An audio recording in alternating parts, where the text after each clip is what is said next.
दोस्तों पॉलिटिक्स का पूरा खेल कुर्सी के इर्द गिर्द होता है। यहाँ कौन किसके लिए कुर्सी लगा दे और कौन किसकी कुर्सी खींच दे कुछ कह नहीं सकते। एक वीडियो सोशल मीडिया में वायरल हुआ। प्रधानमंत्री मोदी का अमेरिकी दौरा, ट्रंप उनके लिए कुर्सी खींच रहे हैं और मोदी ट्रंप के लिए एक मैसेज लिख रहे हैं और उस दौरान ट्रंप उनके पीछे खड़े हुए हैं। इस वीडियो को बहुत वायरल किया गया। गोदी मीडिया ने इस वीडियो को खूब दिखाया, यहाँ तक कि सुधीर चौधरी ने इस वीडियो का विश्लेषण कर दिया। और तो और इस वीडियो पर जो ट्रोल्स हैं, जो आईटी सेल के लोग हैं, जो अंधभक्त हैं, वो भी ऐसे निहाल हो गए कि वाह जी वाह, मोदी जी का जलवा, दुनिया का सबसे ताकतवर मुल्क अमेरिका के राष्ट्रपति कुर्सी खींच रहे हैं। लेकिन आज मैं आपको दोस्तों इस फोटो की भी सच्चाई दिखाने वाली हूँ। जी हाँ, ऐसी सच्चाई जो गोदी मीडिया के सुधीर चौधरी टाइप के एंकर देखेंगे तो बेहोश हो जाएंगे, कश खा के गिर जाएंगे। सबसे पहले मैं आपको गोदी मीडिया की कवरेज दिखाती हूँ। दोस्तों मोदी के बैठने के लिए कुछ इस तरह से कर्टसी में डोनाल्ड ट्रंप ने कुर्सी खींची, मोदी उसमें बैठे और उसके बाद मोदी जब लिख रहे थे डोनाल्ड ट्रंप के लिए मैसेज तो डोनाल्ड ट्रंप पीछे खड़े हुए थे और उसके बाद मोदी खड़े हुए दोबारा से, तो डोनाल्ड ट्रंप ने दोबारा से कुर्सी खींची। बस इस वीडियो को देखिए किस तरह से कवरेज मिली है। जो न्यूज़ तक या आज तक का डिजिटल प्लेटफॉर्म है भारत तक, उन्होंने इस वीडियो पर देखिए क्या थंबनेल बनाया है। कुर्सी खींची, मोदी को बिठाया, खुद खड़े रहे ट्रंप। और दिखाती हूँ, जी ने बनाया है, कुर्सी पीछे खींच, ट्रंप ने किया बांग्लादेश पर बड़ा खेल, मोदी हैरान। कहाँ कुर्सी खींचने की बात हो गई, कहाँ बांग्लादेश पर बयान दिया और मोदी कहाँ हैरान है। मोदी तो आराम से बैठे हुए हैं। अब बताइए, हमारे जैसे यूट्यूबर्स को ये न्यूज़ चैनल वाले कोसते हैं कि इनके थंबनेल्स झूठे होते हैं, और ये क्या है, और दिखाती हूँ आपको। और दोस्तों एनडीटीवी के अंग्रेजी चैनल ने दिखा है, Trump's chair pulling gesture for Modi wins heart. तो मोदी के लिए जिस तरह से चेयर खिसकाई ट्रंप ने, उससे कई लोगों के दिल जीत लिए ट्रंप ने, राइट। इसके अलावा दोस्तों टाइम्स नाउ ने इस तस्वीर को मेगा मीट की खास मोमेंट, वॉच बेस्ट मोमेंट के तौर पर देखा है। टाइम्स नाउ के हिंदी चैनल ने, जब ट्रंप ने कुर्सी खींचकर मोदी को बिठाया, देखती रह गई दुनिया। दोस्तों तो क्या वाकई में ट्रंप का मोदी के लिए कुर्सी खिसकाना एक बहुत ही अचंभे वाली बात है, बहुत ही बड़ी बात है, इतनी बड़ी बात है जो आज तक कभी नहीं हुई है? तो उसका जवाब मैं आपको दे देती हूँ। ऑल्ट न्यूज़ के संपादक मोहम्मद जुबैर ने बाकायदा इसको लेकर एक पूरा का पूरा फैक्ट चेक किया है। दोस्तों ये देखिए, ऑल्ट न्यूज़ के संपादक मोहम्मद जुबैर ने ये तस्वीरें शेयर की हैं जिसमें इजराइल के प्रधानमंत्री नेतन्याहू के लिए और कुछ और देशों के राष्ट्राध्यक्ष के लिए भी ट्रंप कुछ इसी तरह से कुर्सी खींच रहे हैं। दोस्तों ऑल्ट न्यूज़ के संपादक मोहम्मद जुबैर ने ये जो फोटोज शेयर की हैं जिसमें ट्रंप कई और दूसरे लोगों के लिए भी कुर्सी खींच कर उनको बिठा रहे हैं, ये अलग अलग लोगों की तस्वीरें हैं। जैसे एक में तो नेतन्याहू दिख रहे हैं, बल्कि एक में जनरल मोटर्स की सीईओ दिखाई दे रही हैं जो कि महिला है। उसके अलावा एक टीचर भी हैं जो कि महिला है। तो महिलाओं के लिए जेस्चर बहुत पुराना है दोस्तों। आपने देखा होगा कई हॉलीवुड फिल्मों में, इनफैक्ट अब तो बॉलीवुड फिल्मों में भी चेयर खींची जाती है, दरवाजे खोला जाता है एक रिस्पेक्ट के माध्यम से। लेकिन इसके अलावा पुरुषों के लिए भी खींचा जाता है, ये एक रिस्पेक्ट दिखाने का एक तरीका है। तो ट्रंप ये केवल राष्ट्राध्यक्षों के लिए नहीं करते हैं, टीचर्स के लिए भी करते हैं, या फिर कोई महिला सीईओ है उसके लिए भी करते हैं, मतलब जो भी महिला होती है उनके लिए भी करते हैं। तो पॉइंट यहाँ पर बताने का ये है कि प्रधानमंत्री नरेंद्र मोदी कोई स्पेशल नहीं है। हालांकि दोस्तों फिर भी हमको ये फोटो देखकर बहुत अच्छी लगी है। हमारे प्रधानमंत्री को अमेरिका के राष्ट्राध्यक्ष इतना सम्मान दे रहे हैं, राष्ट्रपति इतना सम्मान दे रहे हैं, हमारे लिए सम्मान और गर्व की बात है। लेकिन जैसा कि मैंने आपसे कहा कि विदेश नीति में ये चीज़ें इंपॉर्टेंट नहीं है, ये तो केवल जेस्चर्स होते हैं, फोटो ऑफ अपॉर्चुनिटी होती है। और ट्रंप तो फोटो ऑफ अपॉर्चुनिटीज़ में, इवेंट मैनेजमेंट में मोदी के भी मास्टर हैं। दोस्तों दरअसल अमेरिका जैसे मुल्कों में जिस तरह की वहाँ का कल्चर है, वहाँ ये आम बात मानी जाती है। हमारे पीएम कभी ऐसा नहीं करेंगे क्योंकि हमारे कल्चर का ये हिस्सा नहीं है। तो वहाँ का कल्चर ऐसा है, जब कोई किसी को सम्मानित करना होता है, किसी को रिस्पेक्टेड फील कराना होता है, तो उसके लिए कुर्सी खींची जाती है।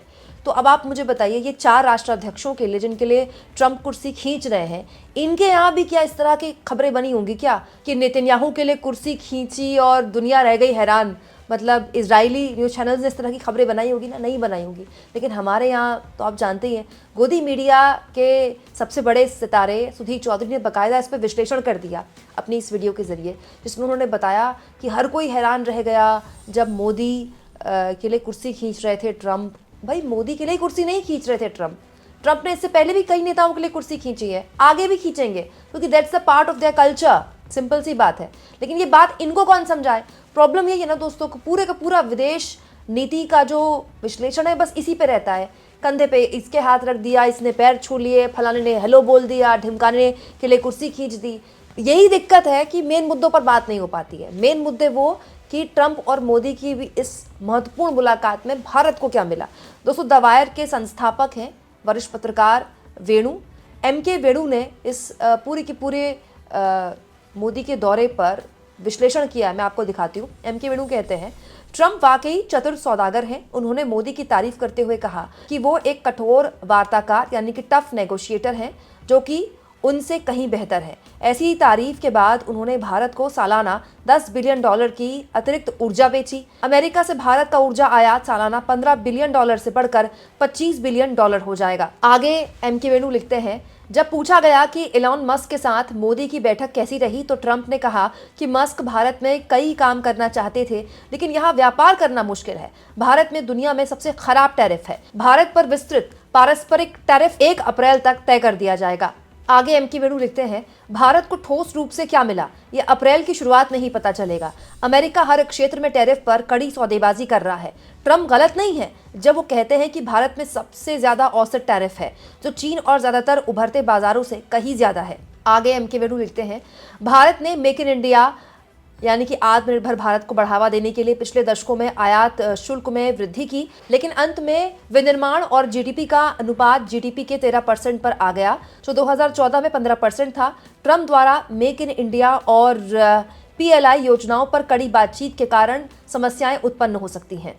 आगे MK वेणु लिखते हैं, इस परिप्रेक्ष्य के लिए अमेरिका में बाकी दुनिया से सामान खरीदने के लिए औसत आयात शुल्क सिर्फ 2.5% है, चीन में लगभग 5% और भारत में 12%। ट्रंप के पास भारत के साथ सौदेबाजी के लिए बहुत जगह है। कोई आश्चर्य नहीं कि वो मोदी की तरह एक सख्त वार्ताकार के रूप में प्रशंसा कर रहे हों। देखते हैं क्या होता है। यही हुआ दोस्तों।